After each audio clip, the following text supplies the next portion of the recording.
In every glittering tower, there's always someone no one notices. But sometimes, the ghost is the most dangerous man alive. The revolving doors of Havencorp Tower spun endlessly, ushering in men in tailored suits and women in heels that struck the marble like drumbeats.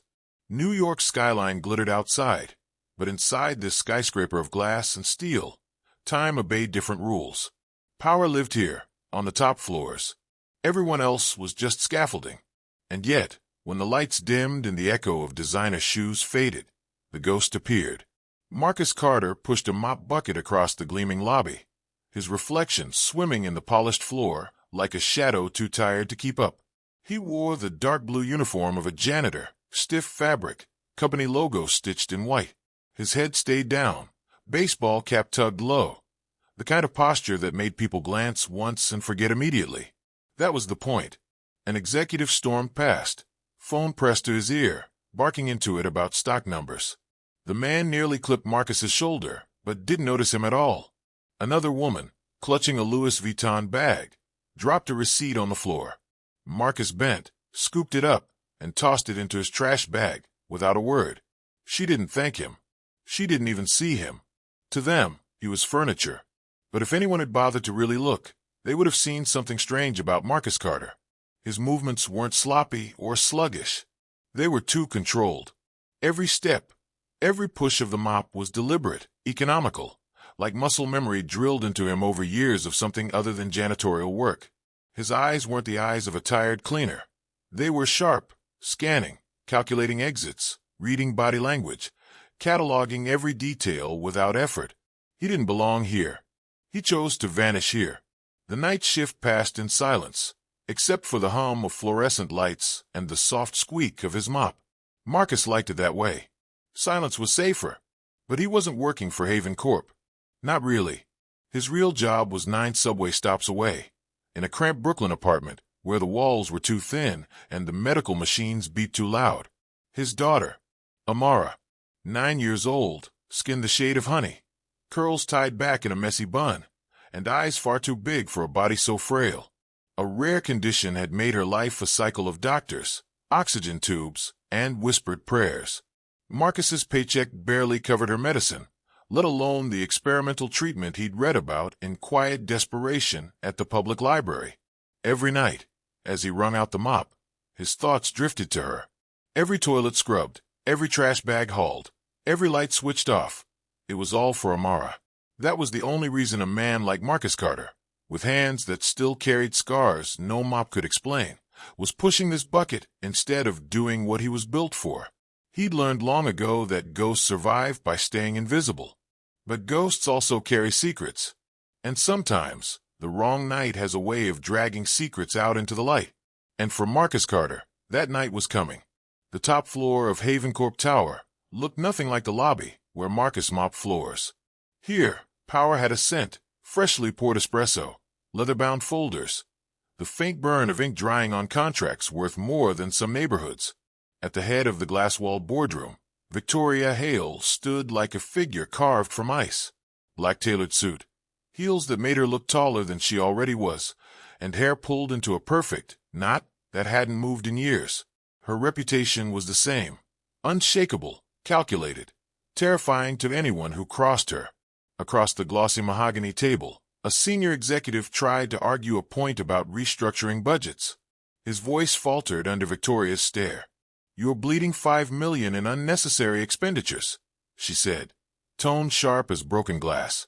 "That's incompetence disguised as strategy. Havencorp doesn't reward incompetence." The man tried to recover, fumbling through papers. Victoria didn't raise her voice. She didn't need to. With one surgical sentence, she dismantled his credibility in front of the entire board. By the time the meeting ended, her rivals were silent, their pens scratching obediently against paper. That was Victoria Hale, a woman who bent a Fortune 500 company to her will. But behind the polished steel doors of her office, things weren't as controlled. Her phone buzzed, a private message from her driver. "Ethan's waiting downstairs." Victoria exhaled, a rare crack in the armor, and packed her leather briefcase. In the back seat of the sleek black town car, her son sat slouched against the window. "Ethan Hale." 11 years old, dressed in a prep school blazer, staring out at the New York traffic with a detachment that was too old for him. "Did you finish your math assignment?" Victoria asked, her voice softer now, though the edge was still there. Ethan shrugged. "I guess." "You guess?" Her eyebrow arched, the same one that could silence executives. Ethan didn't look at her. He kept his eyes on the skyline instead. Victoria tried again, but her words felt clumsy, out of place. In the boardroom, control came naturally. With her son, it slipped through her fingers like water. She reached for him, but he leaned away, pulling his backpack closer. It was the kind of distance no wealth, no power could close. The silence between them stretched. Victoria turned her gaze out the window, masking the sting with the same iron face she wore at work. She could control markets, silence rivals, build empires. But her own son? He was slipping further from her every day. And somewhere, on the opposite end of this glass tower, Marcus Carter was pushing his mop unseen. 2 lives, orbiting in the same building, one drowning in visibility, the other suffocating in invisibility. They hadn't collided yet, but when they did, both their worlds would crack. The marble lobby of Havencorp Tower was dressed in gold and glass. Tonight, it wasn't just an office, it was a ballroom. Chandeliers glowed overhead, waiters weaved through with champagne trays, and a live quartet filled the air with strings that danced above the murmur of New York's elite. Marcus Carter stood in the shadows, mop bucket tucked behind a pillar. His job was simple: stay invisible, clean up the glittering mess once the powerful were done celebrating themselves. His eyes swept the room anyway, noticing exits, noticing posture, noticing more than he should. At the center of it all, Victoria Hale played hostess. She moved through donors and executives with a smile polished enough to win hearts, but sharp enough to seal deals. At her side, Ethan clung loosely to her hand, looking bored in his miniature suit. Marcus kept mopping, silent. He wasn't here to notice them, until Ethan staggered. At first, it seemed like a child fidgeting, but then his knees buckled. His small body collapsed onto the marble, the sound of it cutting through the music like a gunshot. The quartet faltered. Glasses froze midair. "Ethan!" Victoria's voice ripped through the hall, sharp, panicked, unrecognizable compared to the ICCO the world knew. She dropped to her knees beside her son, shaking him. He didn't move. His lips were turning blue. "Call 911, someone shouted. Security scrambled, useless. Executives hovered, paralyzed. The doctor who was supposed to attend hadn't arrived yet. Panic spread like wildfire. And Marcus dropped the mop. The clatter echoed across the marble. He was already moving, his body faster than his mind could explain.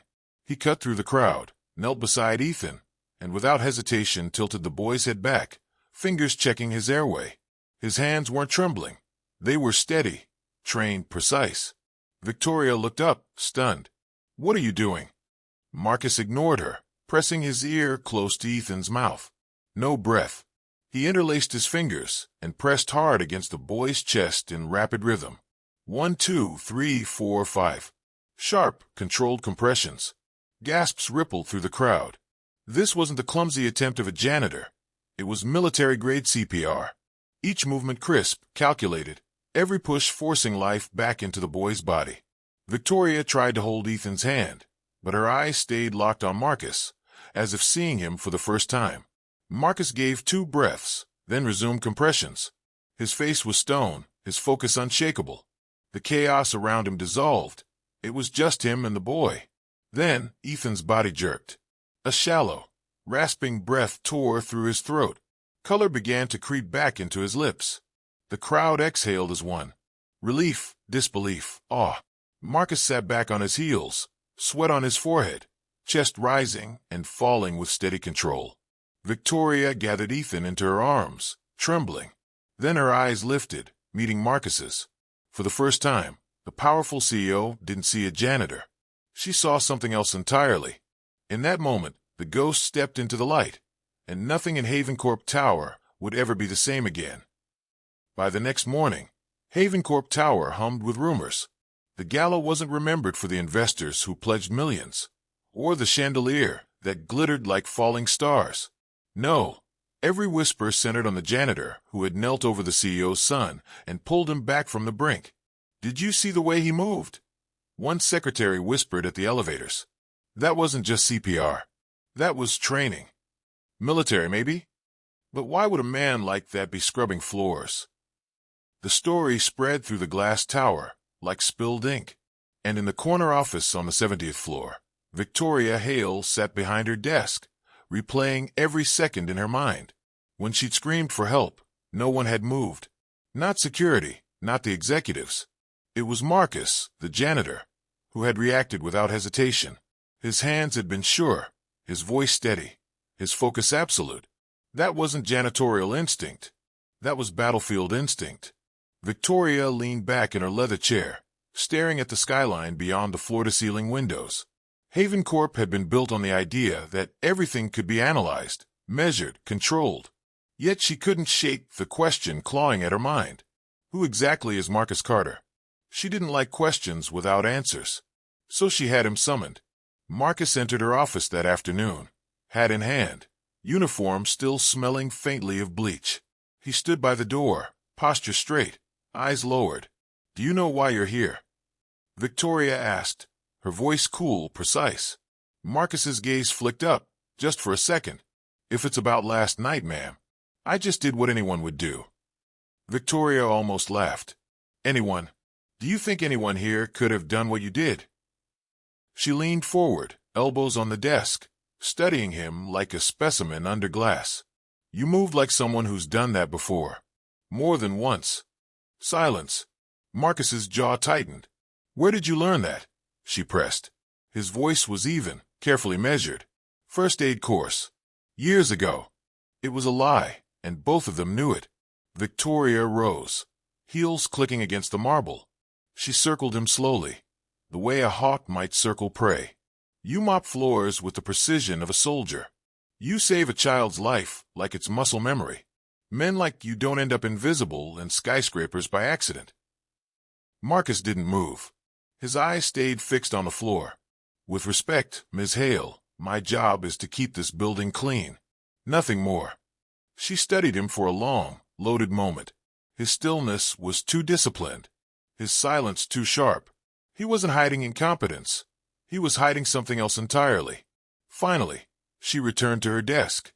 "Very well," she said, tone smooth but dangerous. "You may go." Marcus nodded, retreating quickly.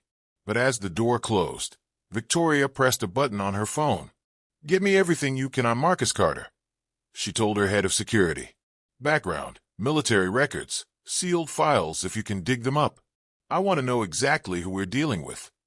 Her gaze drifted back to the window, but her mind was locked on the janitor's eyes. Not the eyes of a cleaner, the eyes of a man who had seen too much. In saving her son, Marcus had drawn the gaze of a woman who controlled empires. But the deeper she looked, the more dangerous the truth would become.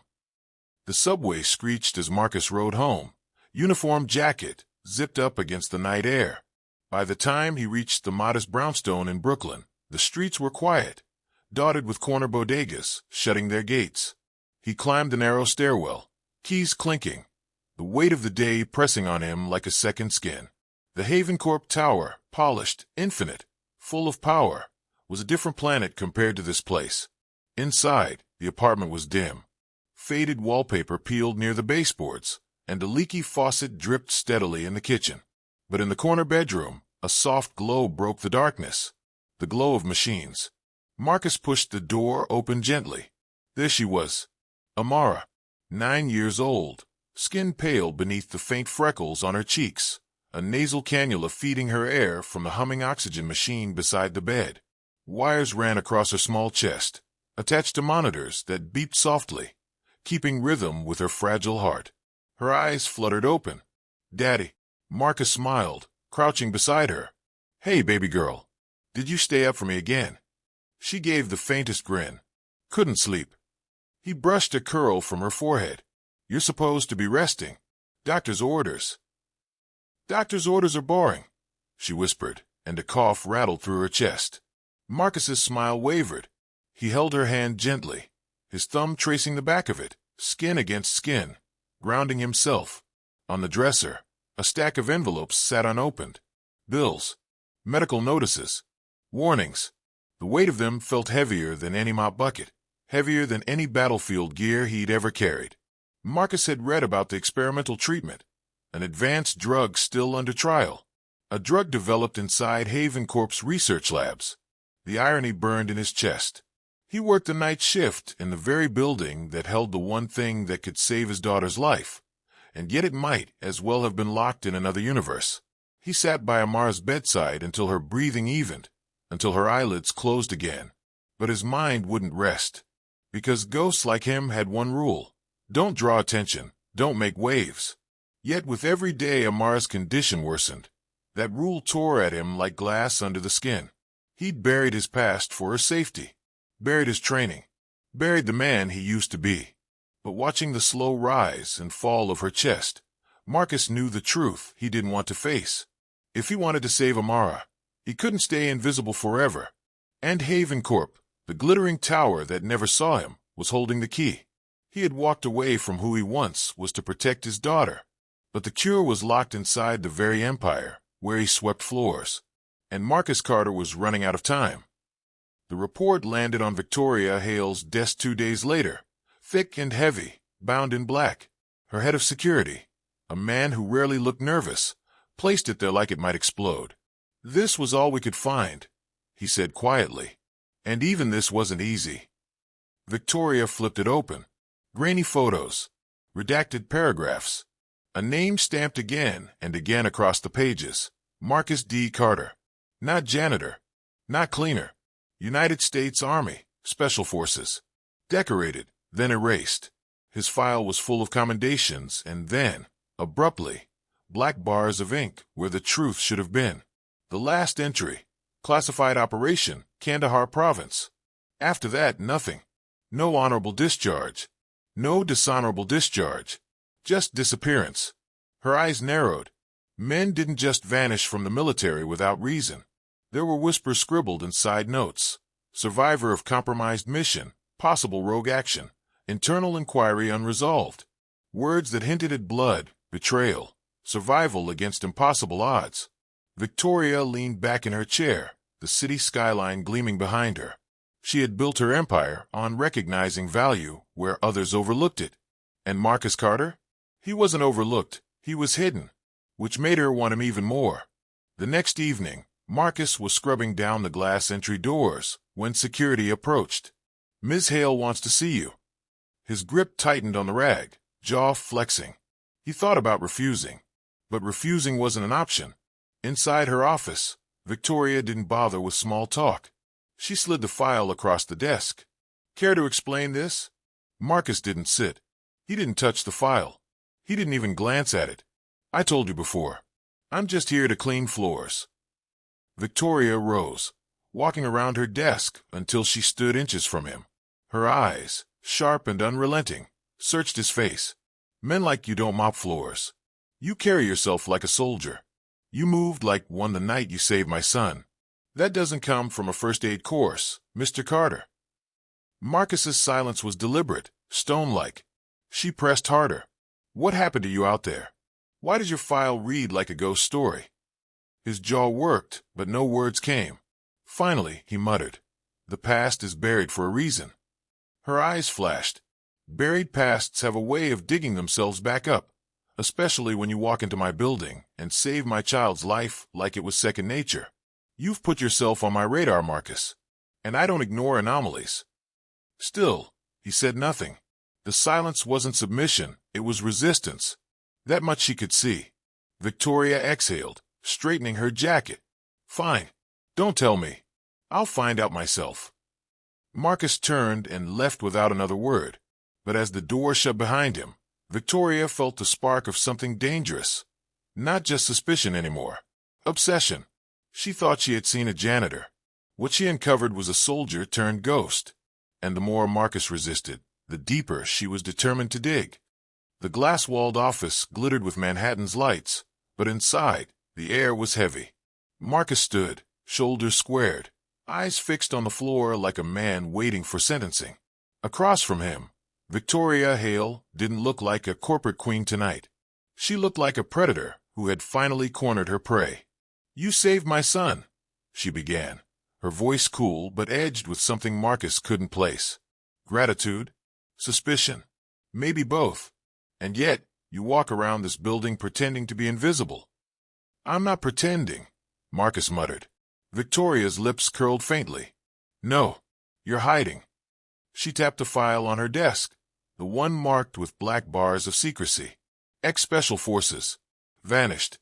A man like you doesn't mop floors unless he's running from something, or protecting someone. Marcus's eyes flickered, just for a second, at the word protecting. She saw it. She pounced. "Your daughter." His head snapped up, and for the first time, his control cracked. "Leave her out of this." "I can't," Victoria said softly, almost regretfully. "Not when she's the reason you're here. Do you think I don't know about the hospital bills? The machines in your apartment? Or that HavenCorp's labs are the ones holding the very drug that could save her life?" Marcus froze, the air leaving his lungs like a punch. Victoria leaned closer, lowering her voice. "I can give you access. Money, treatment, connections, whatever it takes to keep her alive. But in return, I need something from you." Marcus swallowed hard. "What?"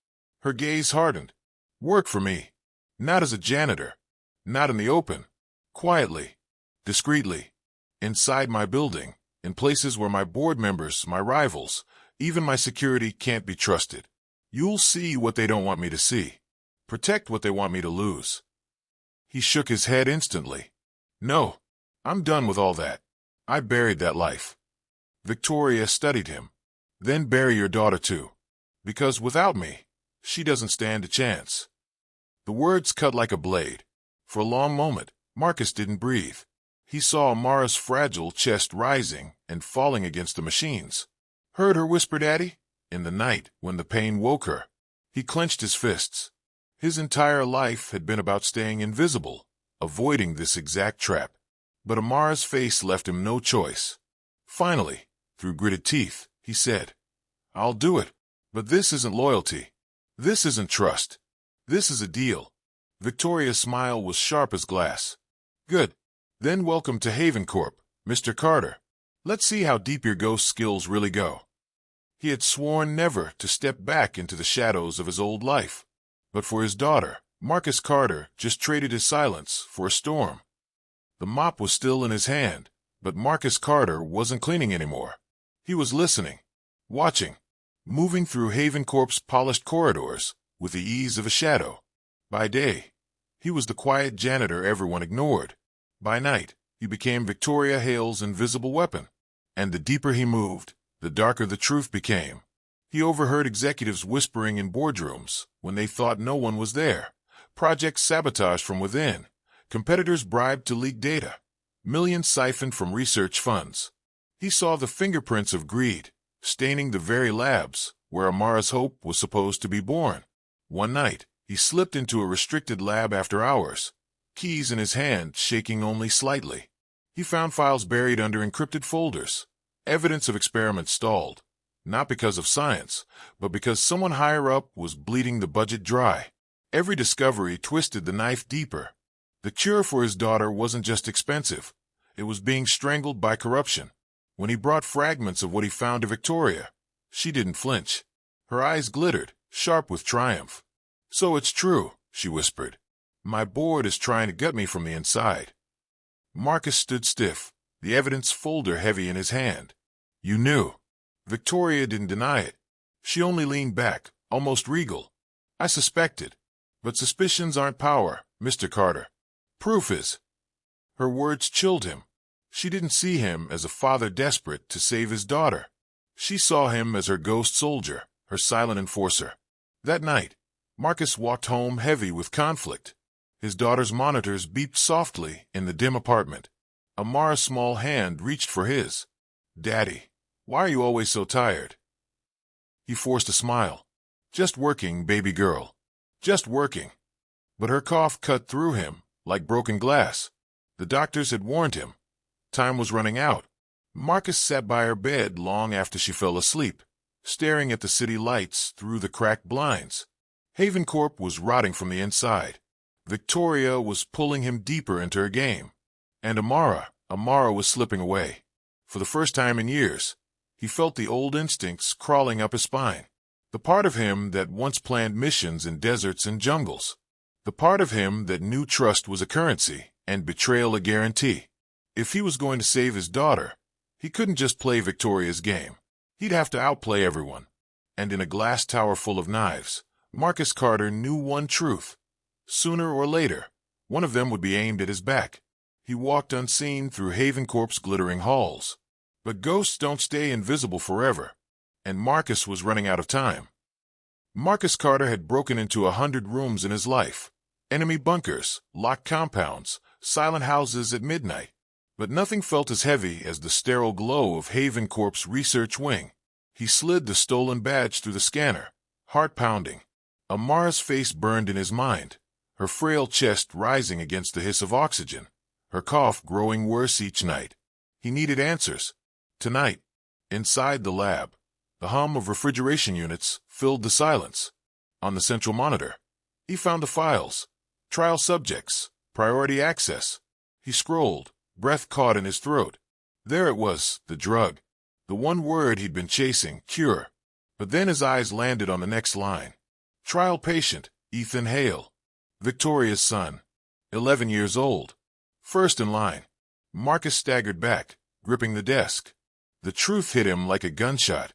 Saving Amara meant taking hope away from another child, Victoria's child. His stomach turned. The image of Ethan collapsing at the gala flashed in his mind. He'd breathed life into that boy with his own hands. Could he now steal it away? The sound of footsteps jolted him. He spun. Victoria Hale stood in the doorway, her face carved from ice. "I knew you couldn't resist," she said softly. "You weren't mopping floors when I found you. You were hunting, and now you found it." Marcus's jaw clenched. "You knew." "I knew there was a chance," Victoria admitted. Her eyes flicked to the monitor, Ethan's name glowing in blue. "My son has the same clock ticking as your daughter. Different illness. Same desperation." The silence between them crackled with something raw. Not CEO and janitor. Not soldier and executive. Just two parents staring down the same abyss. Marcus whispered, "If she doesn't get this drug, Amara will die." "And if Ethan doesn't," Victoria shot back, "so will he." The words twisted like barbed wire. Then she stepped forward, her tone hardening. "Do you think I don't know who you are, Marcus Carter? Kandahar. Fallujah. The mission no one speaks of. You don't just save lives. You decide who lives and who dies. That's what makes you dangerous." Marcus's eyes burned. The ghosts of his past pressed against the walls of the lab. Faces of men lost, orders obeyed, blood on his hands. He had buried it all under silence. Now it was clawing back to the surface. Victoria's voice cracked, just for a moment. "You saved Ethan once. Now I'm asking you not to take him from me." Marcus's fists trembled. His daughter's life. Her son's life. One cure. One choice. And for the first time in years, Marcus didn't know if he had the strength to decide. The truth had shattered. And in its jagged reflection, Marcus saw the cruelest battlefield of all. Not war, not corruption, but two parents fighting for the same miracle. The research wing pulsed with sterile light, files still glowing on the monitor. Marcus's hands shook as if they were gripping a rifle again. On one side of the scale, Amara, his daughter, his reason for breathing. On the other, Ethan Hale, Victoria's son, the boy whose heartbeat he'd once dragged back from the edge. The weight of choice crushed him. Soldier instinct screamed one thing. Father instinct screamed another. Then the silence shattered. A frantic cry echoed down the corridor. "Mom!" It was Ethan's voice, strained, weak. Marcus and Victoria ran. In the hallway, Ethan collapsed, his small body racked by spasms. His lips turned blue. His chest stopped rising. Victoria dropped to her knees, her power stripped away in an instant. "He's not breathing," she screamed, her voice tearing through the glass walls. For a heartbeat, Marcus froze. This wasn't Amara. This wasn't his child. But his body moved before his mind caught up. He dropped beside Ethan, tilting the boy's head, his movements exact, efficient. Compressions, breaths, rhythm steady as a drumbeat. His hands were firm but gentle, the way he'd done it before. Victoria sobbed, clutching Ethan's limp hand. Please, please, not again. Then Ethan coughed. A gasp rattled through him, air filling his lungs. Color flushed back into his cheeks. The room exhaled. Marcus sat back, sweat streaming down his temple, his chest heaving. He had done it again, saved the boy who stood between his daughter and life. Victoria looked at him through tears, her face no longer carved from ice. Why, she whispered. You could have let him go. No one would have known. Marcus's voice cracked. Because no child deserves to die, not yours, not mine. I don't get to choose who lives. Not anymore. The silence stretched, heavy with unspoken truths. Finally, Victoria nodded, a decision hardening in her eyes. She rose, pulling Marcus with her. Then you'll have what you need. The trial slot. The drug. Amara will get it. Marcus blinked, disbelief flashing across his face. You do that? After everything? You saved my son twice, Victoria said, her voice trembling but resolute. This isn't business anymore. This is human. A week later, in a quiet hospital room, machines hummed softly. Amara's tiny hand curled around Marcus's. The drug was in her veins now, a chance where there had been none. Marcus brushed her curls from her forehead, his voice low, almost a prayer. No one will ever know who I really was. Only you, baby girl. Only you. Through the window, the city glittered like nothing had changed. But Marcus Carter knew the truth. The ghost in the glass tower had finally chosen life over silence. And for the first time in years, he wasn't invisible anymore. In the end, the strongest men aren't the ones who fight wars. They're the ones who fight for love, quietly, unseen, until the moment the world needs them most.